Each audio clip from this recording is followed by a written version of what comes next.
Hi guys, how's it going? This is Chris Carr from Stronghaus Training Center, and this is my new trainee, Molly. All right. The reason we're here today is we're gonna try to stop it. We're gonna try to do a once a week ask the trainer a question. Okay.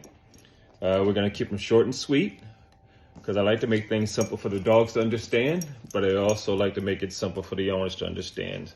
You know, people go through all these long explanations, and dog training is really simple. It's really not that deep. Stop it. So today's question is, leash. How do I walk my dog nice on a leash? That's one that every trainer gets every day. And that's one of the biggest problems people have. Well, walking on a leash. I have 3 rules when it comes to walking on a leash. I have a lot of rules, but these are my first 3 rules for walking on a leash. And those rules are, I never want to feel you at the end of my leash. I never want you in front of me. And every time I stop, I need you to stop and sit. Okay?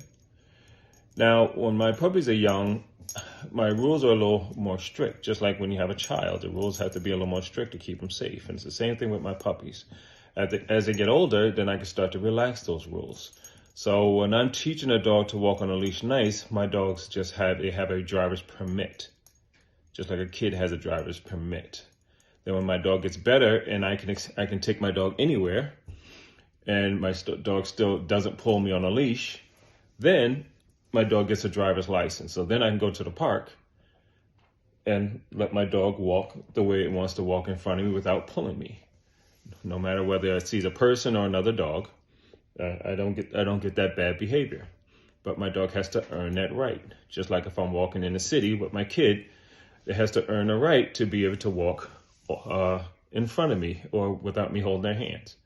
So, you tired, Molly? So, with that being said, my rule is, I never want to feel you at the end of my leash. I never want you in front of me. And I need you to stop and sit every time I stop. Now, if you can get the dog to stop and sit every time you stop without saying sit, that means your dog is paying attention.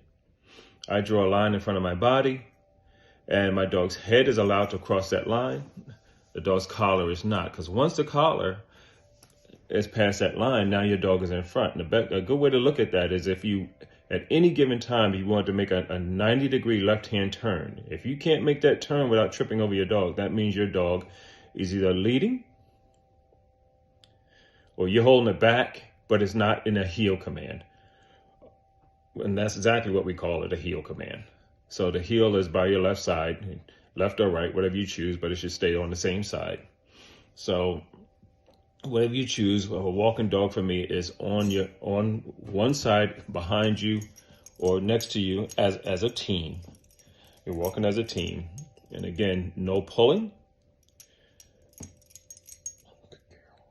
No pulling at any given time. I don't want you in front of me, and I need you to stop and sit. This way, if I walk up to my neighbor and I stop to have a conversation with my neighbor, I don't have to worry about my dog jumping on my neighbor, because my dog has to break all 3 of my rules to do so. Right? It's that simple. So how do I accomplish that? Every time my dog's collar goes across that line, I just give a little check. I don't pull. There's a reason why people have problems with their dogs, because they're always pulling. They teach their dogs to have play tug of war with them.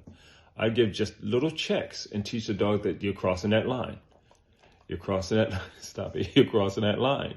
And then the dog learns very quickly, not to cross that line. And then, but every time I make that check and they get it right, I reward them with love, whether it's a treat or with love. Like now, stop it. Right? So, with that being said, it's all about heel, and that's the command to go forward. Sit, heel, sit, heel, sit. Here's a tip. Here's a tip of the day. With that, if you have sidewalks, stop it. If you have sidewalks in your neighborhood, the lines that are in your sidewalks, I want you to pick a line. I want your toes right at that line. Stop at that line. Do not let the dog cross that line. So every time your toes hit that line, you decide which line you're going to choose. Your toes hit that line, you stop. Do not let the dog cross that line, and you tell your dog to sit. When the dog sits, whether it's love like this, not too much love, or a treat, you reward the dog.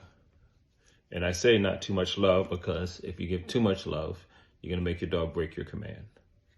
All right, guys, I think this was long enough. Next week, we'll come up with something else. If you guys have any questions and you want me to answer, just send them to my Facebook. All right.